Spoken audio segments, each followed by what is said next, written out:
네. 자, 그러면 일단 날씨 많이 더우시죠? 제가 덥기도 하고 아마 일 마치고 또 집에 가시는 길에 여기까지 거름을 해주셔서 너무 감사하고요. 그리고 저희가 그동안 하고 싶었던 이야기지만 잘 닿지 않았던 그 이야기를 또 들으러 와주셔서 너무 감사드립니다. 보신 걸음이 험하지 않도록 좋은 마무리를 하고 이 자리를 저희도 다시 한번 또 다른 걸음으로 갈 수 있는 시작으로 가져갔으면 좋겠습니다. 먼저 저희 춘천 방사능 생활감시단에 대해서 잘 접하지 못하셨을 것 같아서 저희가 어떻게 시작을 하게 되었고 그동안 어떠한 고민들을 가지고 어떻게 움직여왔는지 초기의 그 영상과 그리고 그 고민을 가지고 어떤 활동들을 해왔는지를 소개를 좀 먼저 드리도록 하겠습니다.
실제로 지난 후쿠시마 사고 이후에 실시된 방사능 공사에서 유일하게 세슘이 검출된 곳이 춘천이었고요.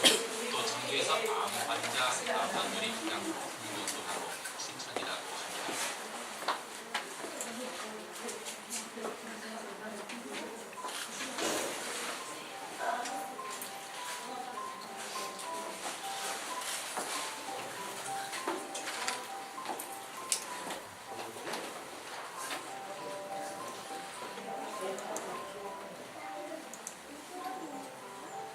결혼 시작은 저희가 회비 모으는 과정이었습니다. 측정기를 마련을 했고요.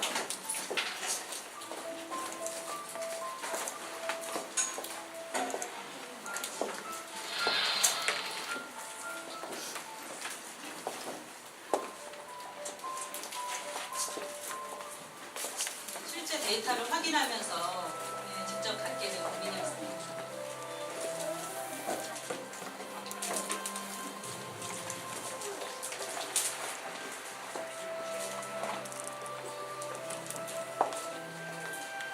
맨날 방사능만 얘기하는 건 아니에요.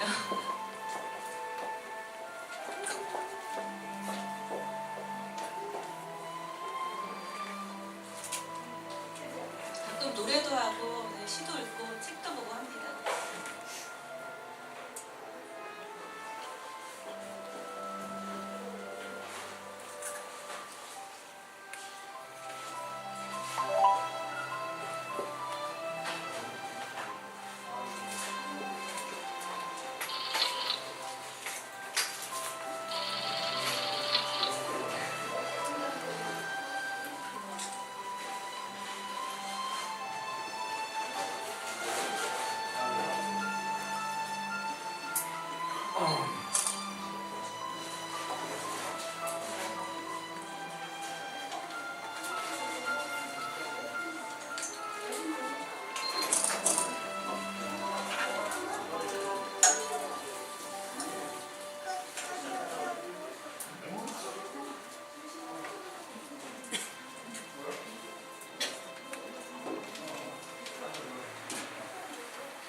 저희가 처음 춘천에서 방사능 생활감시단이라고 처음에 들여다보지도 않았던 방사능에 대해서 궁금증을 가지고 실제 저희가 회비라던가 이런 돈을 모으는 작업을 통해서 측정기도 마련을 했고 그 측정기로 실제 궁금한 것들을 확인하는 과정에서 정말 이렇게 무거운 숙제를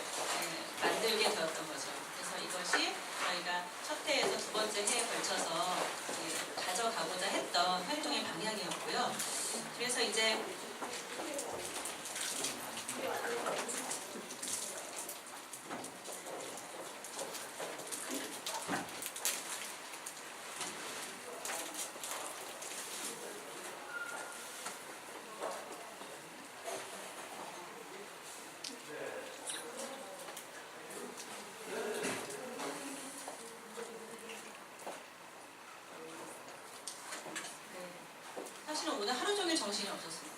네. 그 며칠 동안은 계속 정말 생각지도 못했던 춘천에 이렇게 많은 방송사가 있었고 언론인이 있었구나라고 하는 걸 체감하는 기간들이 좀 있었고요. 그리고 실제로 평생 처음 해보는 기자회견이라는 걸 해보지도 않았던 것들을 낮 시간에 또 진행을 했었고요. 그리고 나서 이 자리도 굉장히 떨리는 자리거든요. 그래서 조금 좀 서툴더라도 양해를 좀 부탁드리고요. 자, 오늘 저희가 이렇게 초기에 1년 그리고 2년차 활동까지 가져가면서 그러면 시민들에게 방사능에 대해서 알 권리를 제공하는 것이 무엇보다 중요하다. 그리고 방사능에 대해서 바로 아는 것이 중요하다라고 하는 부분의 명제를 가지고 그동안 이제 활동을 하고 그 시간이 벌써 4년하고 올해 여름이면 7월이면 5년을 맞게 됩니다. 그래서 그 기간들이 짧다면 짧고 길다면 긴 기간이었지만 만약에 우리가 처음에 확인만 하고 그냥 이사 갔으면 어땠을까 라고 하는 생각도 해봐요. 그렇다면 지금 이런 자리가 있었을까? 라고 하는 그런 물음이 오늘의 이 자리를 더욱더 특별하게 만드는 그런 시간이 된 것 같습니다. 그래서 이렇게 단체도 모집을 하고 참 많은 토론과 나눔들을 했어요. 그래서 그냥 단순한 지식이 아니라 행동을 하는 것, 그리고 그 행동이 다른 사람들에게 확산될 수 있도록 하자라고 하는 것을 저희 단체의 비전으로 가지고 갔고요. 그래서 2015년에는 밀양 송전탑과 굉장히 힘겨운 싸움을 오랫동안 하셨던 밀양 할머니들이 춘천에 오셔서 저희와 함께 이 탈핵 탈송전탑 원정대라고 하는 이 책을 가지고 콘서트를 했습니다.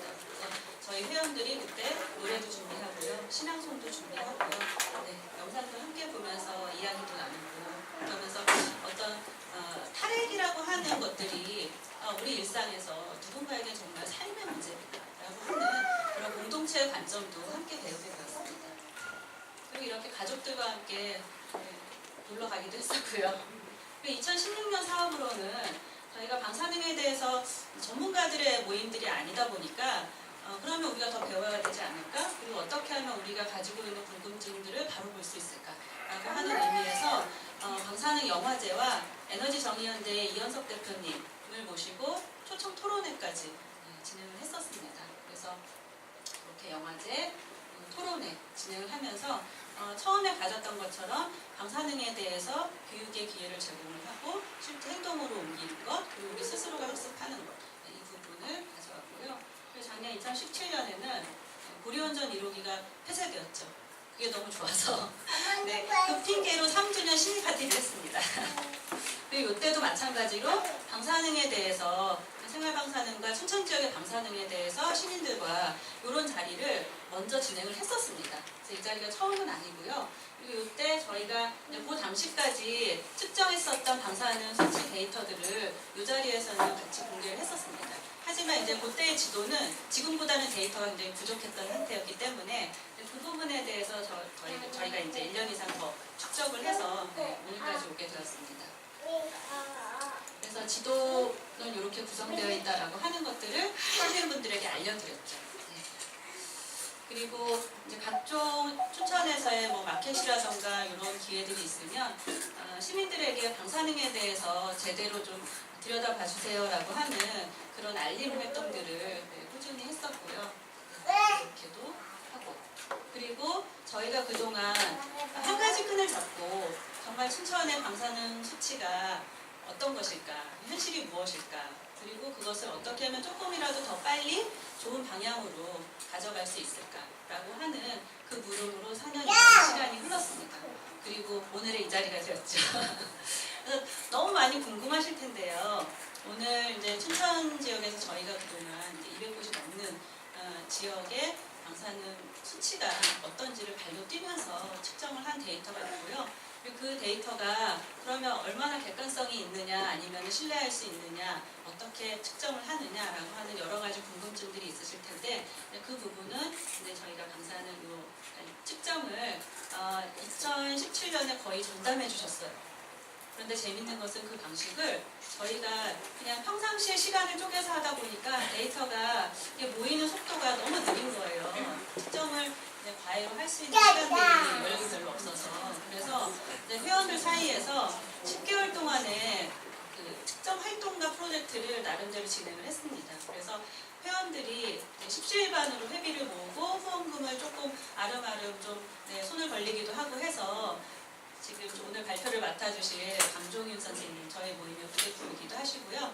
강종윤 선생님께 특정 활동에 조금 더 전념해 주십사라고 하는 측면에서 활동비 지급을 하면서 조금 더 속도를 낼 수 있었어요. 그래서 생업도 있으시면서 발품 팔아서 정말 땀 흘려서 뛰어주신 장본인이십니다. 그래서 오늘 이제 방사능 데이터 수치에 대해서는 강종윤 선생님께서 특정 활동 안에서 저희가 숫자로만 볼 수 없는 것들을 그 이면에 있는 것들까지 전달을 해주실 수 있을 것 같습니다. 오늘 강종윤 선생님께 무한한 감사를 드리면서 박수로 박수로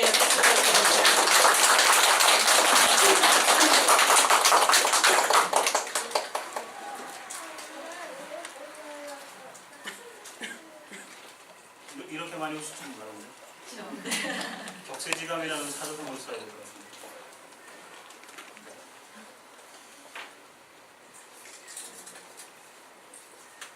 저 진짜 이런 거 하고 싶었어요. 예, 인사드리겠습니다. 저 방사능 감시단에서 부대표였대요.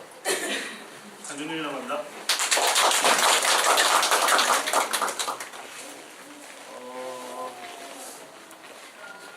요 한 6개월 동안에 오늘 같은 행사가 있으면 어떻게 할까를 한 6개월 동안 혼자 머릿속에서 그렸던 것 같아요.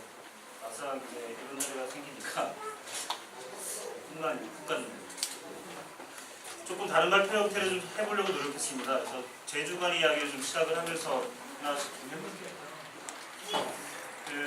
오늘도 기자회견하면서 제가 뭐 애써 좀 장난스러운 사람이기도 합니다만 좀 밝은 척하고는 묻지만 사실상은 우리 회원님들 모두 다 이런 마음으로 시작을 합니다. 방사능에 대한 부분을 아신다면, 방사능이 얼마나 두려운지 아신다면, 이 방사능 수치를 측정을 할 때마다 세상이 달라지는 경험을 하십니다. 이 사진은 2013년도 3월 11일 우리 모두에게 체르노빌 다음으로 원자력 발전이 어떤 건지를 기억하게 했던 후쿠시마 원전 사고입니다. 어떻게 보면 우리 모임도 그렇고 지금 이 자료가 나오게 한 것도 사실은 이 사진 한 장에 있는 사고라고 볼 수 있겠죠. 그리고 아까 잠깐 음성 들으셨겠지만 춘천이 세슘이 발견됐던 것도 사실 후쿠시마하고 연관이 없다고 할 수 없어요. 이 사진은 2011년도에 그 미군 그 할아버지가 뭘 묻었다고 이렇게 해가지고 괴담 돌던 거 있잖아요. 사실은 공전조사관이 이렇게 측정했었던 기사가 2011년에 나온 적이 있어요. 눈여겨보실 부분은 여기 수치 지금 보이시나요? 네, 166. 캔게이지가 낮았습니다. 제가 2년 전에 측정할 때도 낮았어요. 그래서 오늘 오신 분들한테 캔게이지는 문제가 없습니다라는 말씀을 드리고 싶어서 어제 1시간 반 동안 캔게이지를 혼자 또 좀비처럼 돌아다녔고요. 이 머리에다가 새벽에서 돌아다녔으니까 참 아름다운 풍경이었죠. 근데 죄송한데 춘천 지역이 2년 전과 다르게 수치가 좀 높습니다. 그간에 뭔가 객터를 더 했고 주차장을 쓰고 골재가 좀 들어가서 그런지 수치가 제가 작년 2년 전에 측정했던 것보다 2배 정도 올라간 수치가 측정됐어요. 조금 마음이 좀 아파요. 왜냐하면 우리가 좀 더 든든한 단체였었으면 이게 1년이나 1년 반 전에 이 자료가 공개가 됐었으면 춘천은 좀 덜 오염이 되지 않았을까 하는 그런 좀 자책감이라고 해야 하나요? 좀 그런 생각이 들었습니다. 어제 캠페인보다 더 그 생각이 들었어요. 나? 저 이것 때문에 시작했어요. 이거 하나 보고. 양창호 선생님이거나 생협에 계시는 분들께서 방사능 감시단 하신다고 얘기했을 때 그때까지도 저는 제 주변에 방사능이라는 곳이 있을 거라 생각 못했습니다. 이 팜플렛 한 장 때문에 그런가 하고 시작했고 방사능 수치가 높다고 해서 저도 되게 깜짝 놀랐었어요. 설마 후쿠시마 문제인가? 이분들이죠. 이분들 때문에 제가 여기까지 왔죠. 제 아이들입니다. 이 아이들 때문에 사실은 제가 참 호들갑 많이 떴어요. 방사능 수치가 높다 그래가지고요. 저 두 아이들 데리고 와서 내과병원 가서 혈액 검사했습니다. 내과도 수치가 정상적인 범위인지를 알고 싶어서. 그리고 저 큰아이가 지금 12살인데 저 친구가 1살, 2살인데 지금 제가 갖고 있는 자료 중에 상당히 높은 아파트에서 2년을 살았어요. 몰랐어요. 저 아이가 거기에서 2년 동안 핍박을 당했었어요. 그래서 그 혈액 검사를 제가 했었어요. 거기에 우리 아이가 문제가 있지 않을까. 두렵죠. 그렇죠?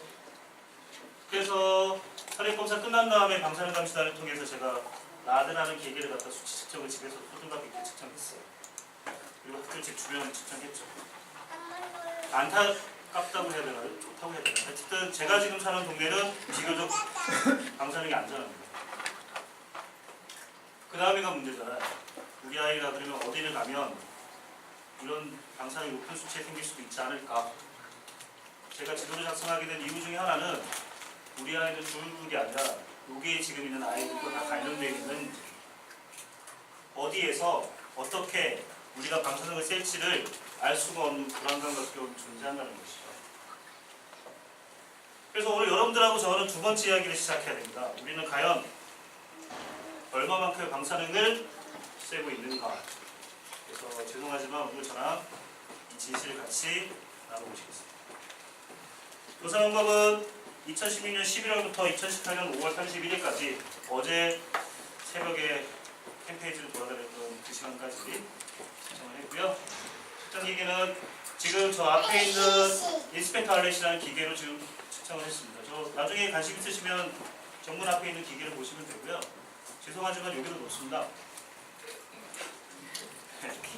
그리고 오셨던 저 앞에 아스팔트도 높습니다. 네. 이게 문제입니다. 저희 안전한 곳이 이렇게 많지 않습니다. 측정 조사는 저 그리고 김선욱 선생님, 김민아 선생님, 그리고 양승호 선생님 다시 밝힙니다. 절대로 가나다 선물을 했습니다. 네. 뭐 우선순위 제가 잘하고 잘해주세요. 네. 그리고 수치 분석은 장민청 선생님 고맙습니다. 네. 하고 저하고 했고요. 조사 장소는 상가, 주택, 아파트, 거주지역, 사무공간, 그리고 아스팔트 돌재에 있는 지역과 나대지까지 폭넓게 조사하려고 했습니다. 뒤에 언급되겠지만 춘천양구, 하천읍내, 하천군 산해면까지 했고요. 사실상은 이제 여력이 되지 않아서 측정 못했지만 다른 강원도의 지역도 제가 측정했던 몇 군데가 있는데 근거로 쓰기도 낮아서 공개하기 좀 어렵습니다. 측정 방법은 지금 앞에 있는 인스펙터를 통해서 바닥과 바닥 1m를 3, 4분 정도 대기시킨 후에 수치변화 편집기를 기입했고 그 평균치를 산출해가지고 자료화를 시켰습니다. 잠깐만요. 근데 우리 URL 공개 하시나요?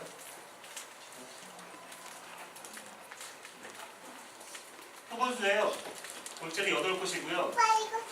바닥 2m는 5곳, 나대지 바닥 뭐 이렇게 쭉 표본수가 제법 좀 든든하게 되고요. 표본하는 개수는 200개의 곳이 안 되지만 저기에 제가 측정했던 곳이 여러 번 횟수, 바닥과 바닥 1m를 여러 번 했기 때문에 전체 기입된 자료는 225개 표본이 지도상에 기입되어 있습니다. 네, 만나신 거죠? 이 자료는 우리가 건축물 외부에서 만나는 각각 측정 장소에 대한 방사능 수치입니다. 수치를 보시기 전에 기준치를 먼저 이해하고 가시겠고요. 기준치는 100으로 보시면 됩니다. 기준치 얼마요? 100으로 보시면 됩니다. 그러면 골재는 대략 4배에서 5배 높은 수치입니다. 그러면 밭이라든가 건축물이 없는 나대지는 2배에서 3배 정도 높습니다. 아스팔트는 보통 기준치 4배 정도가 높습니다. 이건 특정 지역에서만 일어나는 것도 아니고 또 어떤 한 곳에 집중된 문제가 아니라 어디가 높고 어디가 낮고를 알 수가 없습니다. 제가 그냥 측정했던 20몇 곳, 40몇 곳에서 있던 표본의 수이기 때문에 저도 이 규칙성에 대해서 설명드릴 수가 없습니다. 자, 꼭 기억하셔야 될 건 뭐냐면 저희는 인위적으로 뭔가 조성된 공간에서는 보통 기준의 4배의 방사선을 세고 있다고 생각해 주셔야 됩니다. 편차를 볼게요. 편차가 89.82. 그렇다면 지금 수치에서 89.82를 더하거나 빼시면 됩니다. 그럼 대략 최대 수용 범위와 최저 수용 범위를 이제 파악할 수가 있을 텐데요. 그렇지만 편차는 이거 보통 좀 얌전한 수치고요. 제가 좀 이따 보여드릴 거 좀 더 놀랄 자료가 있습니다. 바닥 1m는요. 지금 저기에 있는 것처럼 제가 거치대를 통해서 1m 미리 올려서 측정합니다. 이걸 왜 이렇게 2m로 측정하냐면 원자력 안전 기술원 같은 전문가들은 사실은 바닥 기준을 얘기하지 않기 때문에 그래요. 이유는 사람은 방바닥에 24시간에 누워있지 않는다라는 거죠. 자, 그럼 2m 걸어 다녀요. 그런데도 골재 3배입니다. 나대지 여전히 2배고요. 그 다음에 아스팔트도 여전히 3배가 높습니다. 그 평균 이 자료가 의미가 있습니다. 작년에는 제가 이 자료를 넣지 않았는데 이번에는 이 자료를 넣었어요. 30번 누적을 시킨 평균치 중에 가장 높은 평균이 얼마냐를 써놓은 겁니다. 골재에서 가장 높은 평균은 618이 나옵니다. 기준치 6배입니다. 나대지는 기준치 4배가 높은 지역이 있어요. 그리고 아스팔트는 기준치 7배가 넘습니다. 최저치, 골재에서 최저치 233입니다. 기준치 2배가 높고요. 나대지는 정상범주, 아스팔트도 정상범주입니다. 이게 제가 지금 얘기 드리고 싶은 부분 중에 하나입니다. 다 높지가 않습니다. 한참 폭이 좀 큽니다. 이건 1m 제가 해가지고 한 부분이고요. 그래서 골재는 여기 3배가 넘게 나오고 나대지도 3배가 넘게 나오고 아스팔트 5배가 넘게 나왔는데 이것도 편차값이 좀 차이는 장소하는 곳에 다르기 때문에 조금 더 크게 나오는 부분이 좀 있습니다. 그렇다 하더라도 앞에가 700이고 뒤에가 500이니까 1m가 낮긴 낮죠? 죄송합니다. 무수하고 얘기 아닙니다. 둔감해져요, 저는요. 항상 수치 측정을 많이 하다 보니까 이런 수치에 좀 둔해지는 감이 좀 있습니다. 네. 오늘까지도 아까 30-40분 전까지만 해도 실내 거주에 대한 수치를 어떻게 공개할 것인지에 대해서 우리 회원들끼리도 계속 고민했었던 부분입니다. 지금 보고 계신 건 사무공간과 주택공간을 총 아파트까지 다 포함한 수치 분석입니다. 유의미성이 보이시죠? 80에서 89년도 수치는 190이 정상범위입니다. 90에서 95년도부터 상승 곡선을 탑니다. 96년도는 피크를 쳐서 96년도부터 지금 현재 있는 2017년도까지 준공이 되거나 착공이 완료가 된 건축물은 3배가 높게 바닥에서 평균치가 나옵니다. 물론 이 자료에 편차를 건축물이 없는 건 아닙니다만 제가 지금까지 분석한 자료의 평균치가 그걸 가리키고 있습니다. 쭉 그렇지 않았다. 뭔가 시간의 흐름과 유전적 관계가 있다는 것을 보여주는 표이고요. 편차 부분도 제가 표시한 이유는 이걸 좀 보셔야 될 필요가 있습니다. 100이지요. 편차가요. 그러면 300단위 수준인데 100이면 최저가 200단위부터 시작을 할 거고 최대는 400까지 찍힌다는 얘기예요. 정상적인 얘기가 아닙니다. 편차가 이렇게 클 수가 없죠. 이건 무슨 얘기냐면 낮은 곳도 있고 높은 곳도 있다는 얘기예요. 그러니까 여기 같은 40단위 범주는 그나마 정상 범주지 않겠습니까? 큰 폭 차이가 없지 않습니까? 근데 여기부터가 조금 피크가 좀 다른 건 낮은 곳과 높은 곳이 상존되어 있다는 얘기입니다. 그러면 건축의 공법이라든가 뭔가 차이가 있는 아파트들과 공간이 있다는 얘기거든요. 근데 이 영역은 저희가 어떻게 할 수 있는 영역을 넘어서는 겁니다. 저희는 측정한 자료를 가지고 경영성만 설명해 줄 것도 없는 거고요. 도대체 이게 왜 이런지는 저희도 무척 궁금합니다. 그리고 오늘 제가 이 자리를 마련한 이유도 바로 이것 때문입니다. 저희는 이 이유를 좀 알고 싶습니다. 도대체 왜 이런 데이터가 나타나는지. 그리고 우리의 또 두 번째 질문은 이건 과연 건강한 건가? 우리에게 해가 끼치지 않느냐? 이것입니다. 아까와 똑같이 올해 새롭게 제가 분석한 틀 중에 하나입니다. 30번 측정했었을 때 바닥에서 나타나는 최대 평균이 얼마인지를 수치화시켰습니다. 89년도는 그나마 낮은 편에 속하는 편이에요. 어떤 분들은 낮지 않다고 하시겠지만 제 입장에서는 좀 낮아 보여요. 최대치예요. 최저치는 150입니다. 그러면 아까 제가 얘기했던 기준치에 가깝죠. 자, 여전히 똑같습니다. 96년도로 피크를 봤을 때 96년, 99년서부터 2017년까지는 상승 곡선을 나타냅니다. 가장 높은 평균치가 538. 가장 또 여기가 지금 2000년, 2004년도의 최고 조치는 593입니다. 평균치예요. 더 높게도 나올 수도 있다는 얘기입니다.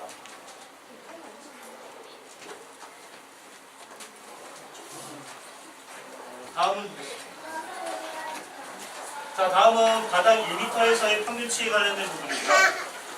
앞에서 봤었던 자료하고 유의비성이 있습니다. 바닥에서 했었을 때의 모습을 다시 보시죠. 얘들 안녕? 제가 가르치는 아이들입니다. 전인 학교 아이들이에요. 인사. 어렵게 앉아서.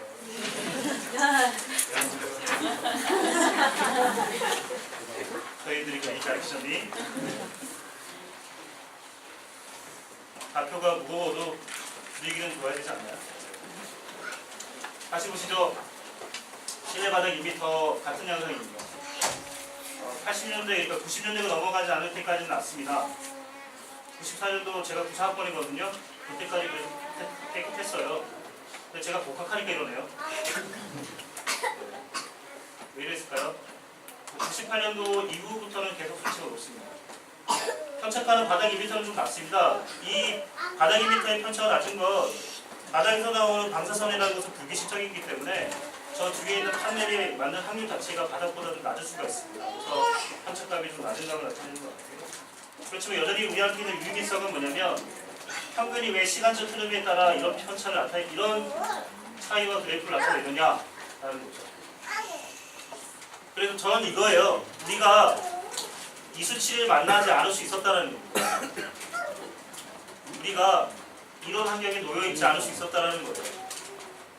근데 이건 여기서 지금 춘천시 그 관계자분들께 보셨는데 그렇다고 춘천시가 이게 다 죽으라고 이걸 강림했냐? 춘천시도 몰랐죠. 이걸 어떻게 알아요? 정말 우연치 않게 발견된 이 내용입니다.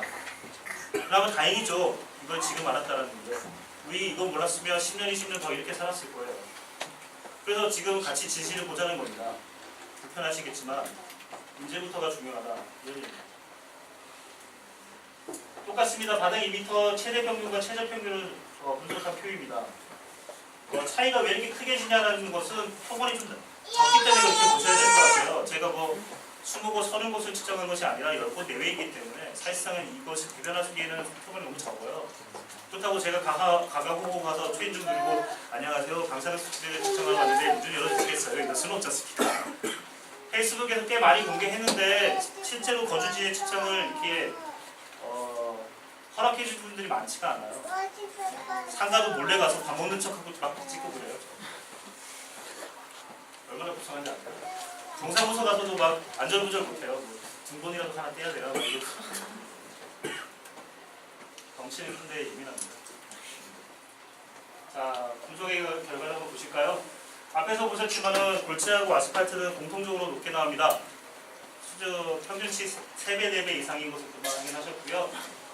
같이 저랑 표 해석하셨지만 준공하고 착공한 시기하고 방사선 수치는 무슨 상관관계가 보입니다. 그것이 절대적인지 아닌지는 저는 잘 모르겠습니다. 이건 같이 전문가라는 분들과 각 시설에 대한 부분들의 표본을 좀 조사해 볼 필요가 있다고 봅니다. 얘기 들었던 것처럼 95년도, 96년도 이후에 대한 수치가 그 전년도에보다 비약적으로 높아지는 것을 확인할 수가 있고요. 그 다음에 아까 제가 얘기했다시피 이게 가장 중요합니다. 2000년대 이후에 준공된 아파트 중에는요 평균이 100에서 200이 나오는 데가 있습니다. 정상건주에 가까운 아파트들이 있다는 얘기입니다. 어떤 곳은 이렇고 어떤 곳은 높다는 얘기잖아요.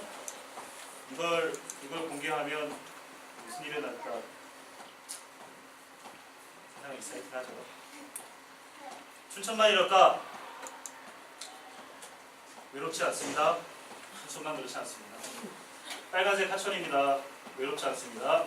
산이면 하천 바로 옆에 30분 떨어진 외곽 지역입니다. 우리 외롭지 않습니다. 똑같습니다. 아스팔트, 하천 똑같은 수치의 400가리 4배를 나타내고 있습니다. 그다음에 나대지도 비슷한 상황입니다. 우리 춘천하고 화천하고 비교하시면 이렇게 됩니다. 골재 부분은 할 겨를이 없어서 못했습니다. 제 이야기는 이겁니다. 아스팔트가 하천하고 춘천이 비슷한 수치가 나온다는 건 춘천의 경제권과 관련된 곳은 비슷한 양상을 나타낼 가능성이 높다라는 겁니다. 이것도 저의 그냥 썰입니다. 사실 아니에요. 하천하고 이제 나머지 부분의 표본의 부분은 참고해 주시면 되겠고요. 앞에서 얘기 드렸던 것처럼 하천하고 하천산이면 춘천하고도 비슷한 양상을 보이는 것을 할 수가 있고요. 정말 우리가 조금 더 경황이 있고 능력이 됐었으면 더 표본을 채취를 제가 조사를 했었을 텐데 그러지 못한 게 좀 아쉬움이 좀 있습니다. 그래서 그간에 제가 발품 팔면서 다른 회원분들의 도움을 통해서 얻었던 자료는 같이 보셨고요. 이 자료는 이제 모두의 몸입니다. 그리고 이 발표가 끝나면 그간에 제가 측정했었던 또는 다른 분들이 측정했던 자료가 URL이 인터넷으로 공개가 될 겁니다. 그러면 각각의 장소가 실제로 어떤 수치를 나타내는지를 확인하실 수가 있을 겁니다. 그런데 우리는 다음 세 번째 이야기를 해야 합니다. 과연 이런 상황의 현실에서 뭐가 옳고 뭐가 그르냐, 정의가 무엇인지를 같이 좀 얘기해 봤으면 좋겠습니다. 2년 전에 원자력 안전 기술이 왔었어요. 그 사람들 수치 자료가 저희랑 다르지 않습니다. 300에서 400 정도 나오는 것을 그들도 알고 있어요. 근데 그 사람들은 그 수치가 안전하다고 보는 겁니다. 논점은 아까 똑같습니다. 누가 24시간 동안 바닥에 누워있어요. 그리고 사람은 2m, 그러니까 성인 남자 기준으로 2m 위에서는 방사선 수치가 정상 범주니까 안전할 거야. 다시 말씀드리면 방사능은 0.1이라고 하는 단위도 건강에는 위해합니다. 방사능은 안전하지가 않아요. 과연 단지 우리의 면역 체계가 강한 것 뿐입니다. 그러면 0.3과 0.4라고 하는 평균은 과연 안전하냐? 글쎄요. 2009년도에 대한민국의 성인 남자와 전 국민이 방사능을 전체를 쏘는 양이 얼마인지에 대한 연구 자료가 있습니다. 3.4mSv, 3.6mSv입니다. 이 3.4, 3.6은 라돈을 흡입을 하거나 엑스레이를 찍거나 CD를 찍거나 흡연하시는 분들은 아셔야 될 게 하나 있는데 담배의 방사능이 높습니다. 그래도 피실 거죠? 담배를 피시거나 그다음에 장거리 비행기를 타셨을 때 태양에서 오는 감마선을 쐬거나 하는 총량이 3.4, 3.6입니다. 그 총량이 하루에 1시간에 0.36이라는 얘기입니다. 자, 그런데 우리 춘천은 아무런 활동을 하지 않는데 0.3에서 시작하는 겁니다. 거기에 라돈을 마시는 거고 거기에 엑스레이를 찍는 거고 거기에 비행기를 타고 가는 거고 거기에 담배를 피시는 겁니다. 그래서 묻습니다. 낮은 선량의 방사능은 안전한가? 당연히 우리 입장은 안전하지 않다는 입장입니다. 그리고 누구에게 더 위협적인가? 바로 여기서 지금 이렇게 칭얼대고 애교 부리고 어리광 부리고 이 친구들입니다. 이 친구들은 체세포 분열까지 하고 성장을 하는 친구들입니다. 우리 같은 경우는 피부가 다시 복제가 되거나 장벽에 복구되어지는 세포 분열을 제외하고 거의 대부분들의 장기가 체세포 분열하지 않습니다. 저 아이들은 2차 성장이 될 때까지는 끊임없이 분열하는 세포 안에 있는 거거든요. 그 세포는 끊임없이 DNA가 자외선에 의해서 공격받습니다. 이 아이들이 받는 스트레스는 단순한 수치의 의미로 해석할 수가 없습니다. 어른이 중요한 것이 아니라 우리 아이들이 이상이 있다는 것이 중요합니다. 과연 안전한가? 우리는 이거에 대해서 좀 생각할 필요가 있습니다. 그리고 두 번째는 이겁니다. 국가는 공공에 대한 안녕과 국민에 대한 보건과 건강을 지켜야 되는 의무를 갖고 있습니다. 그리고 이미 아시는지 모르겠지만 후쿠시마 그 사건 이후로 우리나라는 생활주변 방사능에 대한 기준과 안전법을 이미 마련하고 있습니다. 법이 있어요. 근데 이 법은 방사능을 주로 만지는 분들이거나 방사능을 다루고 있는 시설 주변만 해당하는 것 같습니다. 지금처럼 뜨거운 논란이 되고 있는 아돈이라든가 음이온이 나온다고 했던 침대라든가 이런 문제를 인식하지 못했던 거죠. 이거 우리 모두의 무지입니다. 방사능을 정확하게 이해하지 못했던 우리 모두의 문제일 수도 있습니다. 국가의 문제가 아닐 수도 있죠. 이제는 국가의 목입니다. 우리가 공개를 했으니까요. 근데 국가와 시청을 어떻게 할 것인지 우리도 좀 정확한 입장과 정책에 대한 부분과 대책을 촉구하시기 바랍니다. 그래서 이제 우리는 용기를 좀 내야 될 것 같습니다. 그리고 뭔가 선택을 해야 할 시기가 왔죠. 세 번째까지는 저하고 우리 회원들의 이야기고요. 네 번째는 여기 오신 분들과 페이스북에서 이 방송을 보고 있는 모든 사람들이 공동된 용기라고 봅니다. 어떤 용기를 낼 것이고 어떤 선택을 할 건지는 제가 얘기 드리신 부분은 아닌 것 같습니다. 저는 좀 요구하고 싶습니다. 일단 춘천 지역은 전수 역학조사를 해야 할 필요가 있습니다. 제목이 아니에요. 이건 너무 방대한 얘기이기 때문에 그렇죠? 그리고 정확한 원인을 좀 분석했으면 좋겠습니다. 원자안전기술이 왔을 때 자체로 측정하는 그 핵종 분석되는 기계를 통해서 춘천에서 토륨이라고 하는 자연방사능의 측정 나온다라는 결과지를 제가 받은 적이 있고요. 인터넷에서 뒤져보시면 춘천 지역에 토륨이라는 핵종이 높다라는 것을 알 수도 있습니다. 그게 토륨이 진짜 맞는 건지 그리고 토륨이 도대체 어디에 있는 건지 이걸 좀 밝혀야 될 필요가 있습니다. 그리고 얼마만큼 번져 있는 건지 우리는 이것을 좀 알아야 할 필요가 있습니다. 그래야 피하죠. 문제는 또 두 번째, 세 번째는 이겁니다. 여기 공공시설이지 않습니까? 한림대 높습니다. 춘천시에서 이번에 시장님께서 큰 공을 들여서 지으신 춘천시 시립도서관 높습니다. 400이 나옵니다. 그리고 시청사 오늘 측정했습니다만 바닥수치 0.3 세배가 넘습니다. 공공시설부터 안전하게 지었거나 다시 재건축해야 할 필요가 있습니다. 예산이 부족하면 국가와 협의를 하든 어쨌든 이 문제는 좀 폭넓게 해야 할 부분이 있습니다. 장기적으로 봐야 할 필요가 좀 있다고 봅니다. 그래서 일단 제가 측정했던 부분이 사실이면 솔직하게 얘기 드리자면 저는 누가 나타나가지고 야 강종윤이 너 측정한 거 다시 거짓말해 너 그랬으면 좋겠어요. 제가 감옥을 가든 다른 사람한테 내가 소송을 당하든 제가 거짓말을 했으면 좋겠습니다. 제 아이가 사는 동네가 높은 걸 누가 원하겠습니까? 제가 감옥 가고 싶어요. 제가 거짓말 했으면 좋겠습니다. 근데 사실이면 이걸 두어서는 안 되지 않습니까? 그렇죠? 폐기를 해야 되겠죠. 그리고 이 폐기는 그냥 버려서도 안 됩니다. 아무리 저성향이라 하더라도 이것은 격리돼야 할 필요가 있습니다. 자, 8번째, 이게 가장 중요합니다. 제가 오늘 왜 이것을 공개할까? 왜 사람들이 불안하게 할까? 너 아파트값 떨어뜨리고 사는 거야? 너 혹시 빨갱이야? 너 혹시 어디 정당 출신인 거 아니야? 죄송하지만 저는 반가임이 하자. 이거는 자유분방한 하는 거라면. 우리가 왜 이걸 공개하느냐면 방사능을 두려워하실 필요가 없습니다. 우리는 우리가 갖고 있는 면역도 제법 든든합니다. 근데 모르고 있으면 문제가 생길 수 있습니다. 자기 면역 관리를 못하지 않습니까?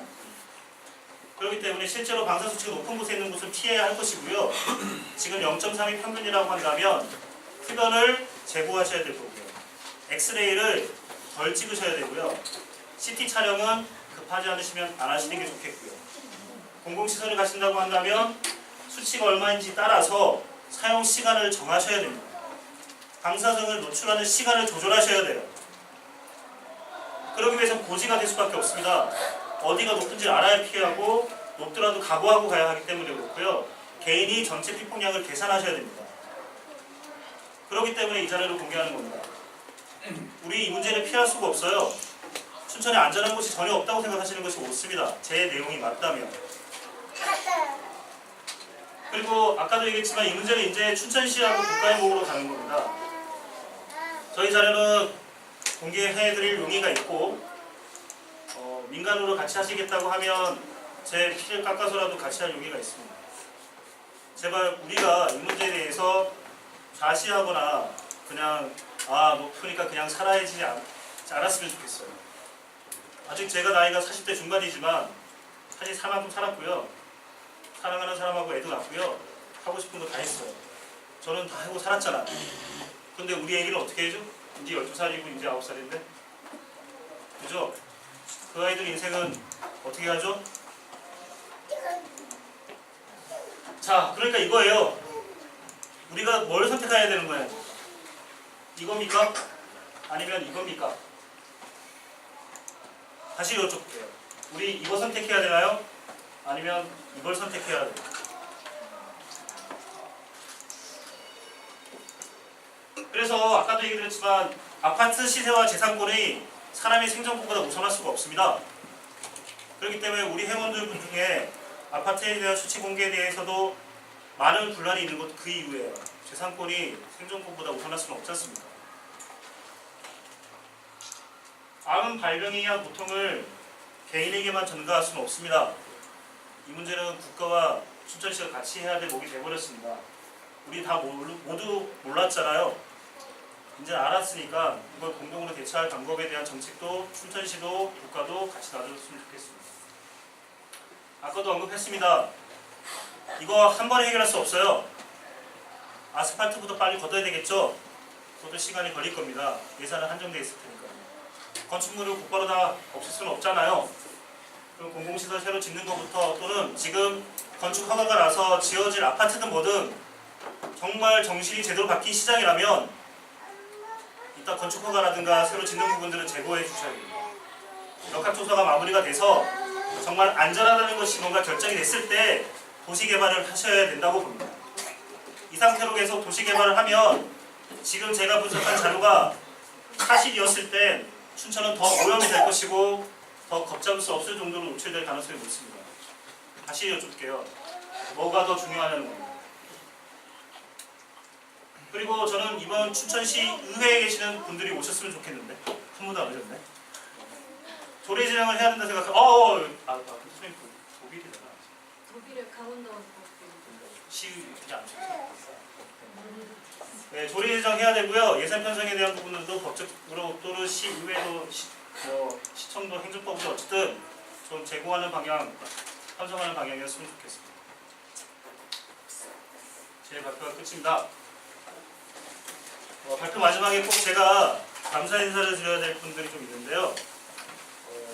방사능 감시단 시작하게끔 용기를 내주시는 분들이 있어요. 춘천생협 회원분들 제가 이 자리를 비워서 고맙습니다 인사드리고요. 그리고 또 끈기 있게 시작해주신 김선웅 이사장님, 강민호 선생님 고맙습니다. 그리고 사실은 이제 이 양반이 없었으면 저희가 좀 전문적 지식이 떨어졌을 텐데 양창 선생님이 그래도 저희한테 되게 정신적인 지도자세요. 오늘 이 자리에 발표하는 데 있어가지고 지금 언급해드렸던 이분들이 가장 큰 공입니다. 그리고 우리는 여기서 아직 끝나는 게 아닙니다. 아까도 말씀드렸습니다만 다음에 해야 할 일이 많습니다. 그리고 이 사실을 알고 있는 분들이 저희를 도와주셔야 될 것 같습니다. 추후에 저희가 무슨 서명운동을 하게 될지 어떤 다음 행동을 하게 될지는 알 수는 없습니다만 계속 관심을 가져주시고 수치에 대한 부분에 늘어나는 것도 계속 관심을 가져주시고 부탁드리건대 자기 거주지에 대해서 수치를 측정하고 싶으시면 적극적으로 얘기해 주셨으면 좋겠습니다. 그래서 보다 방대한 자료, 더 정확한 자료가 나올수록 이 문제를 대처하기 더 쉽다고 생각이 듭니다. 좀 길었지만 발표를 여기 마무리를 하고요. 저 화적분 발표 들어주셔서 고맙습니다.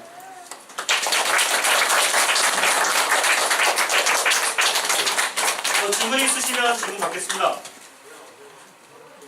하나 여쭤볼까요? 네.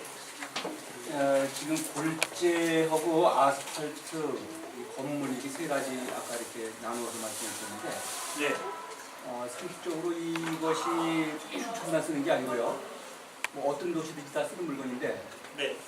특히 춘천에서만 방사능 오염이 더 된 물건을 갖다 쓰기는 없을 것 같은 생각이 들어서 혹시 다른 도시들과의 좀 비교 데이터가 좀 있는가 여쭤보겠습니다. 일단 골재 같은 경우는 제가 처음에 발견한 데가 김유정역이거든요. 그 김유정역에 가면 그 신당교회가 있는데 신당교회 앞에 주차장에 골재가 깔려 있어요. 그래서 이제 우리 애인이랑 같이 쫄래쫄래 가다 보니까 그래서 거기가 높더라고요. 사실 오늘 제가 그 발표 때문에 그 김유정역을 다시 갔는데 거기에서 골재를 깔려져 있는 것 중에 낮은 것도 있습니다. 그러니까 골재가 다 높지는 않은 것 같아요. 근데 그것이 결이 좀 달라요. 그냥 채광된 거와 폐 자재로 된 골재가 좀 차이가 있는 것 같은데, 선생님께서 질문하신 것처럼 저는 이게 춘천시가 뭐 나쁜 원자재를 쓰는 건지 수입했는지 모르겠어요. 저는 그 자료가 저한테 없고 유통 경로가 어떻게 되는지 알 수가 없기 때문에 거기에 대해서는 저도 궁금한 부분입니다. 왜 여기가 왜 이렇게 높게 나오는지는. 근데 의심하기로는 아까 89년도 90년도 넘어가면서 가장 큰 분기점에 대해서는 다른 분한테 자문을 받았는데, 그전에는 공지천이거나 소양강에서 나오던 모래로 그 공구리를 했대요. 그런데 그 시기부터 신동면에 그 채굴 허가를 내고 거기에서 골재가 유통됐다는 얘기를 들은 적이 있습니다. 그래서 그 부분에 관련돼서는 저도 확인을 해봐야 하기 때문에 제 입장만 얘기를 한다면 춘천에서 공급되는 원자재 문제의 가능성이 높다고 봅니다. 질문은 그러니까 예를 들어서 서울에 비하면 춘천이 높지 않습니까? 네. 많이 높습니까? 아니면 그게 아까 얘기 들었던 대로 서울 같은 경우는 기준치 0.1 정도가 나옵니다. 0.1이라는 거는 이제 말하자면 낮다. 네, 그렇게 그냥 평상 정도 노출되죠. 오, 그렇다 이거죠. 춘천만 높다 이거죠. 춘천만 높을지 아닌지는 알 수는 없습니다. 아까 얘기 드렸지만 화천도 높잖아요. 양구는 낮습니다. 아니, 강원도. 예. 서울 같은 경우에는 뭐 표본을 몇 곳이나 뽑아서 이렇게 조사한 적이 있으세요? 그러니까 이제 그런 여력이 없었어요. 그러니까 하나 더 궁금한 게 있는데요. 아까 보니까 80년대부터 이렇게 해가지고 쭉 2017년까지 이렇게 했는데 80년대 그 조사에서 그 나온 수치는 그 당시에 누가 조사하신 거예요? 그러니까 제가 준공 일자리 다 검사 제가 측정한 이후에 다 인터넷에 뒤지거나 저 서비스가 다 되잖아요. 그래서 그 착공 준공 시기를 다 조사를 해서 그래서 연도별로 분류를 하고. 그 당시에 그 나왔던 수치는 그러니까 제가 그 조사 기간 내에 제가 직접 가서 조사를 합니다. 그 연도의 건물이 그 시기에 80년도에 지어진 건물 80년도에 주어진 건물이랑 90년대에 지어진 건물, 그 시기에 측정한 게 아니라 건물이 들어선 게 80년, 89년에 건물이 들어선 것은 낮고 90년에 저 정도가 좀 더 높고 이렇다는 거예요. 그 건물이 건축이 된 시기와 관계가 있다. 네, 100나노시버트가 기준치라고 하셨잖아요. 네. 100나노시버트가 기준치라는 건 뭐 다른 기관에서 그게 그 정상적인 수치라고 말을 한 건가요? 네, 국제기구에서 정한 국제기 혹시 어디 원자 그 기구가 어디죠? 기준을 정하는 RCI 기준을 정하는 거기 산하기구. 별점이라는 IAEA의 산하기구 중에 그 방사 수치에 대한 보고에 대한 걸 ICIP인가에서 전담을 하는데 거기에서 공고 수치를 정한 겁니다. RCR이요? 네, 제가 정확하게 기억이 안 나는데 그게 권고치예요? 기준치예요? 그냥 기준치예요. 검토치 그냥 걔네들도 그냥 깨진 거예요. 선수치예요. 그리고 저기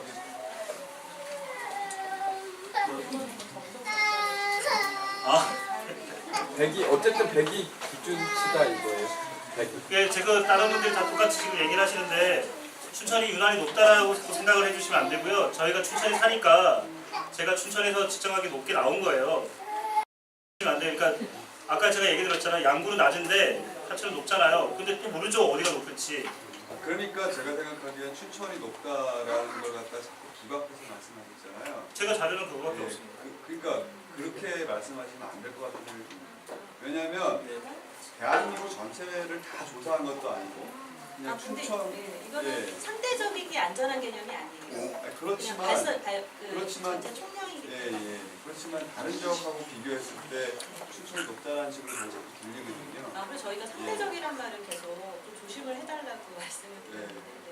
그래서 말씀을 드리는 거고 이 데이터를 할 때 제 생각에는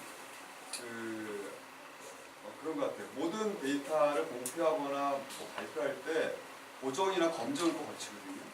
근데 사실 이 데이터는 여기 지금 사실 요 단체에서만 그냥 계속 측정을 하신 자료잖아요. 이걸 어떤 다른 기관이나 다른 뭐에다가 같이 하거나 뭐 검증 절차를 거치는 데이터는 아닌 것 같습니다. 검증 근데 절차를 받고 싶으시면 검증 절차 밟으면 되고요. 예, 일단 그러니까. 저 측정 기기는 저희가 한번 원자안전기술원하고 검증을 받았습니다. 네. 그러니까 저는 그 말씀을 드리고 싶은 거죠. 그런 좀 뭔가 정확한 데이터를 낼 때는 그런 여러 개의 단계를 거친 후에 데이터를 내는 게 맞다는 생각이 듭니다. 사실 저도 오늘 그 기술원에 전화해서 좀 물어봤어요. 여기 수치 나온 것 때문에 낮에 시험을 네. 직접 해주시고 어디 편집치 먼저 공개를 좀 해주셨잖아요. 근데 이제 그쪽에서 하시는 말씀이 뭐 측정 방식의 기준이 자기네도 어느 정도 마련해 놓고 있는데 그 기준에 맞춰서 이렇게 하셨는지 네, 그것도 이미 자문을 받았습니다. 자문을 받았어요. 그래서 이 기준이 나온 이 수치를 우리가 신뢰할 수 있냐 없느냐는 말씀드리기 어렵다 그 말씀을 하시더라고요. 네. 아까 말씀드렸던 대로 검증 절차를 밟거나 자료에 대해서 분석을 같이 하고 싶으면 저희는 자료 공개할 저는 뭐 회원분들하고 얘기를 해야 되겠지만 뭐 그래도 된다고 봐요. 이미 저희가 한 번 깨졌잖아요. 네. 원자안전기술원 왔을 때 저희가 측정기기를 바꾼 거예요. 제가 들고 다니는 거고 그때 제게 너무 높게 와서 그래서 그 전까지 있던 자료 다 폐기했습니다. 이 자료는 그 폐기된 자료가 아니라 그 사람들 측정기기가 맞게 나오고 똑같은 레벨이 나오는 걸로 측정하는 거고 더 감수성이 낮은 아이예요. 그렇기 때문에 저희가 이 공개를 하면서 어느 정도에 대한 공정성과 전문성을 확보하지 않은 채로 공개할 수가 없잖아요. 저희 나름의 기준을 마련했고 저희가 자문은 두 군데나 더 받았었어요. 이렇게 측정 어떻게 했으면 좋겠는지를 직접 자문 받으신 방법으로 측정을 했던 거고 횟수도 한 곳에서 10분, 12분, 20분 동안 측정하는 거예요. 그렇기 때문에 뭐 1, 2분 이런 단위가 아닙니다. 중간에 그 방사능 기계를 바꾸셨다고 하셨잖아요. 저는 오셨을 때. 그 기관 이름이 정확하게 원자안전기술원 원자력 안전기술원이요. 개인적 차원에서 이제 사람들이 책을 세워야 되잖아요.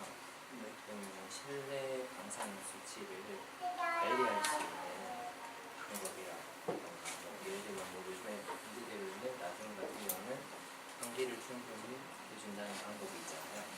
그런 방법을 일단 궁금하고요. 두 번째 질문은 그러면 아까 방사능 수치가 높은 지역에서 노출되는 시간을 조절해야 된다고 말씀하셨는데 그렇게 조절하는 시간을 조절하려면 개인적으로 방사능 수치를 측정을 해야 되는데 그러려면 우리가 개인적으로 접근할 수 있는 방사능 측정기 있는지. 일단은 이 발표가 이렇게 오랫동안 2년이 걸리고 지금 얘기하셨던 대로 전문성이라는 거에 대한 것이 확보할 때까지 걸린 이유는 지금 첫 번째 질문하셨던 것처럼 이 방사능을 막을 수 있는 방법이 많지 않습니다. 한 가지만 얘기 드리자면 콘크리트는 방사능을 막는 물질입니다. 콘크리트 자체가요. 콘크리트 자체가 방사능을 막는데 그 공간에 300이 넘는다는 건 그 안에 있는 아이는 더 높다는 얘기입니다. 그러면 막을 수 있는 방법은 또 하나가 있는 건 납입니다. 감마선을 막는 게 납이거든요. 죄송한데 막을 수 있는 방법은 없습니다. 막는다기보다는 저감할 수 있는 방법은 없습니다. 저감 방법이 없다는 말씀이십니다. 이게 자연적으로 존재하는 방사능 물질이 놔두는 환기가 되는데 네, 이런 때는 방사선을 품고 있는 건축자재가 있다는 말씀이시잖아요. 그걸 막을 수 있는 방법이 제가 아는 상식으로는 없습니다. 방법이 좀 알려주십시오. 죄송합니다. 좀 자세히 준비인데요.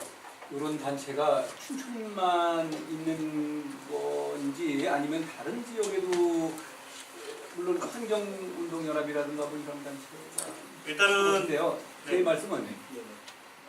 이 분명히 골재나 이런 뭐 아스팔트 이거는 뭐 이거 춘천만 있는 물건이 아니거든요. 그런데 이것이 다른 동네에도 뭐 비슷하게 정도의 차이만 있다면 시청에서 해결할 수 있는 문제가 아니겠죠 이거는. 이건 시청에 이건 춘천시가 무슨 재주가 없겠죠. 근데 다른 데는 멀쩡한데 춘천만 큰 문제가 있다면 그건 시청의 문제가 되겠죠. 그러니까 이거 원인 어떤 전국적인 문제냐 국제적인 문제냐에 따라서 우리의 행동 어떤 그 어필하는 그 기관 자체가 달라지거든요. 행동 그 방법이 그거를 좀 분명하게 구별해야 될 것 같아요. 그래서 이 문제는 사실상은 뭐 우리의 문제, 춘천만의 문제가 아니라 전체적인 문제일 수도 있다는 생각을 가지고 있고 이 문제에 관심 있는 분들에 대한 중앙단체라 아까 전에 얘기하셨던 대로 환경에 관련된 다른 좀 조직을 갖추고 있는 분들에게 내용의 전달을 좀 해야 할 때가 왔다고 생각을 하고 있는데요. 네, 아까 처음에 질문하신 것처럼 이렇게 방사능을 직접 측정을 해가지고 지도 작성한 곳은 아마 춘천이 거의 유일무이할 것 같고요. 그리고 방사능 기기를 구입을 해서 측정하는 곳이 대전은 한다고 들었기는 해요. 대전은 바로 옆에 카이스트 연구단지가 있기 때문에 거기에서 방사능 실험을 하거든요. 대기 중으로 방사능을 내보내는 경우가 있어서 그 주변에 계시는 그 엄마들이 측정기를 갖고 다닌다는 얘기를 뉴스로 접한 적이 있습니다만 그걸 저처럼 우리처럼 이렇게 지도를 잘 해가지고 한 곳은 들어본 바가 없고 또 중앙에 제가 자문받는 분한테 여쭤봤을 때도 이런 단체가 처음이다 이렇게 얘기하고 있기 때문에 데이터에 대한 한정성은 여전히 문제는 우리 춘천에서 이 문제를 발견해서 우리 방사능 감시단이 처음으로 이렇게 했기 때문에 자료에 대한 폭이 좁은 것뿐 이게 전국에 없던지는 우리도 모르는 일이죠.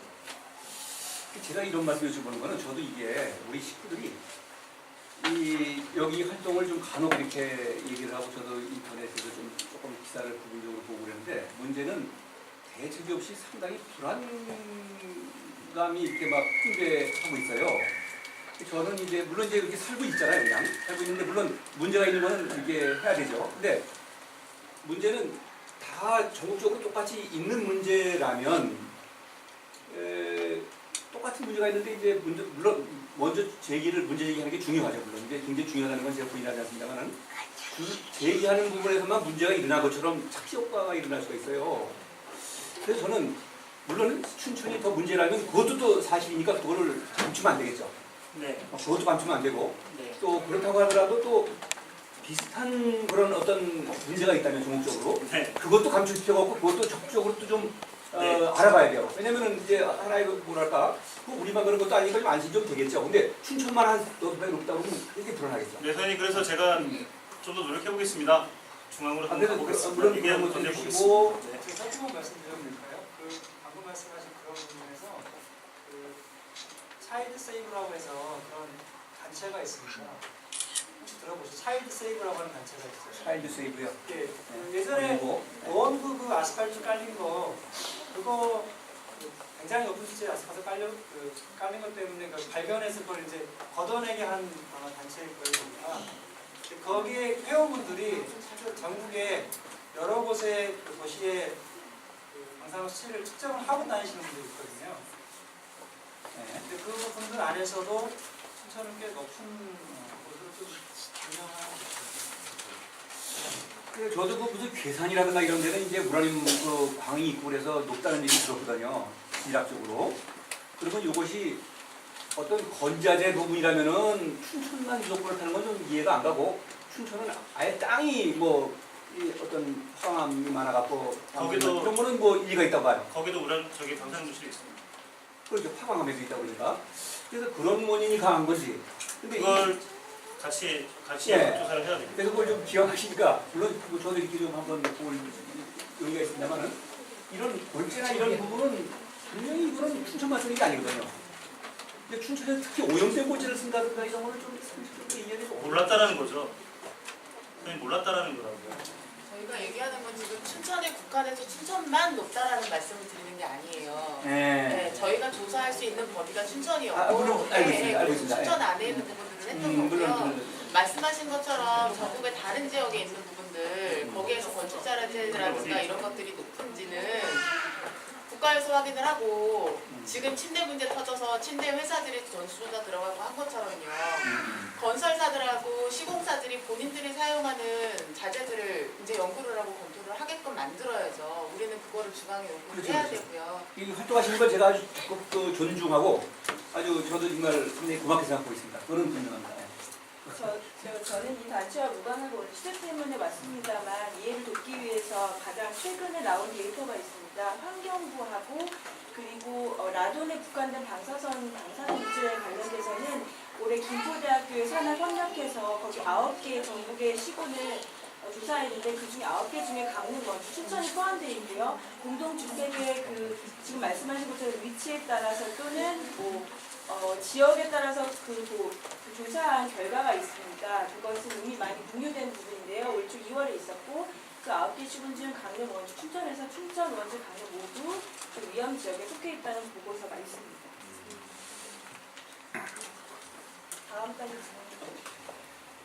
감사합니다. 안 보여주셔도 될 것 같아요. 지금. 그냥 농구하니까 방사능이라고만 쳐도요 정보가 다 떠요.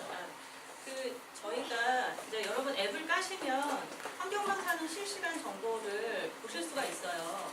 이게 이제 이라즈라고 해서 그 원자력 기술연구소 쪽에서 실시간으로 이 방사능 데이터를 제공을 하는 게 있습니다. 지역별로 전국의 데이터가 다 공유가 되는데요.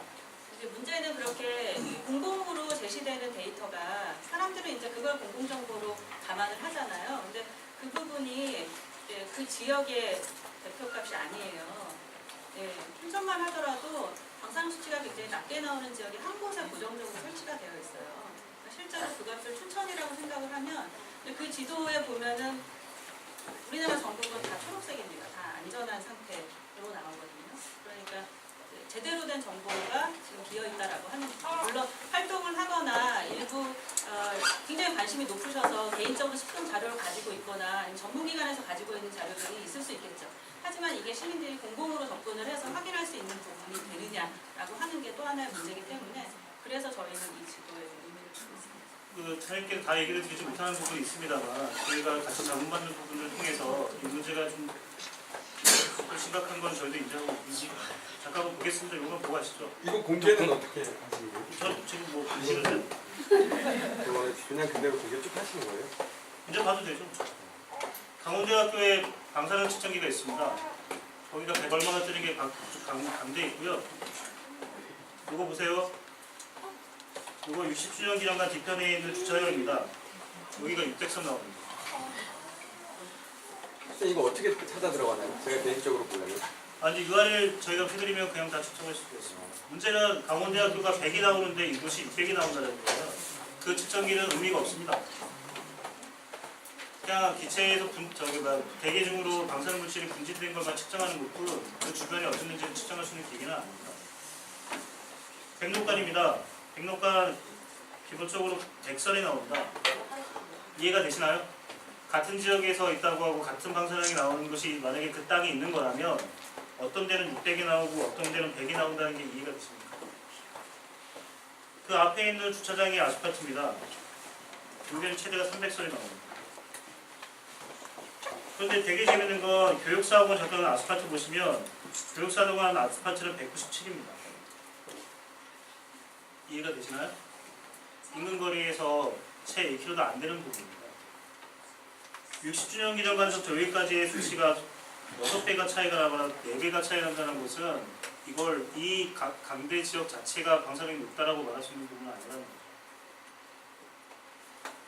아까 얘기 드렸던 것처럼 사실상은 춘천에서 측정하고 있는 그 측정기는 고정되어 있어서 그 지역에 있는 것만 또는 기체가 다가왔을 때만 측정하는 기계로 알려져 있습니다. 제가 지금 같이 발품하면서 했던 측정에 대한 수치는 여기 춘천시 보이시죠? 이걸 측정을 다 했습니다. 더 할 거예요. 다니면서. 그리고 지도는 공개할 거고요. 보시면 됩니다. 그리고 아까도 얘기 드렸습니다만 저희가 아직 다음에 대한 스텝을 어떻게 할지에 대해서 논의한 적이 없습니다. 저희 내부에 그렇기 때문에 어떻게 해야 될까 뭐 하는 부분들에 대해서는 뭐 제가 제 의견을 제외하고는 얘기 드릴 수 있는 건 좀 제한적인 것 같고요. 더 질문이 없으시다면 오늘 발표 행사는 여기서 마치면 괜찮을까요? 일단은 근데 그래도 박수를 한번 쳐주셔야 되는 게 춘천시에서 오셨어요.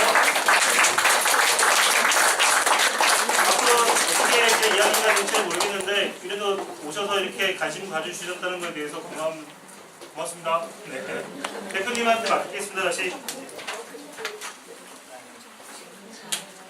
좀 저희가 이런 자리가 정말 필요하다라고 해서 몇 년 동안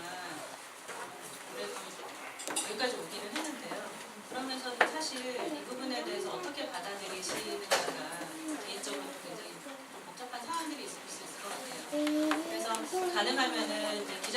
많이 오셨지만 가능하면 저희가 어떤 맥락에서 이런 작업들을 했는지 앞으로 어떤 것들을 중요하게 생각하고 가려고 하는지 이 부분에 대해서 좀 같이 공감을 좀 해주시는 것이 필요할 것 같습니다. 그래서 다른 지역보다 상대적으로 수천만의 문제다라고 단정할 수 없는 부분. 하지만 저희가 제시를 하는 것은 일단 처음에 궁금증에서 시작을 했지만 확인이 된 데이터가 있고요. 그 확인된 데이터는 이게 높고 낮음의 문제인 거지 어디보다 어디 이런 비교가 아닌 거잖아요. 그래서 그 총량을 계산으로 했을 때 그런 거고요. 뭐 그냥 개인적인 좀 여담이긴 하지만 저희 아이 같은 경우에는 출생 후 한 달 이내에 방사선 치료를 받았었습니다. 그런데 그때는 이제 굉장히 어렸으니까 몰랐죠. 그래서 그냥 뭐 생식기만 나부로 가리고 오랫동안 이제 방사선 치료를 받았는데 그리고 나서 10년 뒤에 방사선 후유증을 발견을 했습니다. 근데 그 당시에는 후유증이 다 아시다시피 뭐 머리카락이 변색되거나 탈모가 일어나거나 이런 것들은 흔히 이제 항암치료 하시는 분들에서 보이니까 당연한가 보다라고 생각을 했는데 을 알 수 없었던 부분이 10년 뒤에 문제가 이제 발견이 되었어요. 근데 그게 너무 사소한 거였어요. 치아에 신경기형이 생겼는데 그걸 좀 가렸으면 되는 거였어요. 근데 방사능에 대해서 저도 너무 몰랐고요. 심지어 의사들도 그 부분에 대해서는 생각지도 못했던 거죠. 그래서 저는 다른 분들이 이런 일을 겪지 않으셨으면 좋겠어요. 그리고 저는 저희 아이가 상대적으로 방사능에 취약한 아이이기 때문에 밥 세끼 주는 것만큼 중요해요. 그래서 어쨌든 생각보다 너무 많이 와주셨고요.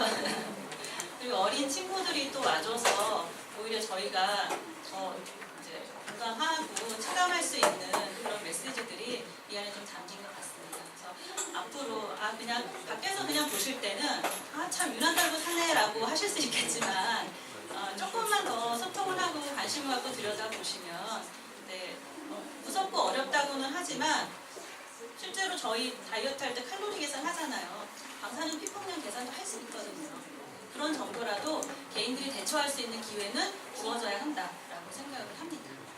오늘 늦게까지 그리고 사실 저희가 이렇게 늘 행사를 하면 몇 분들 안 오셨어요.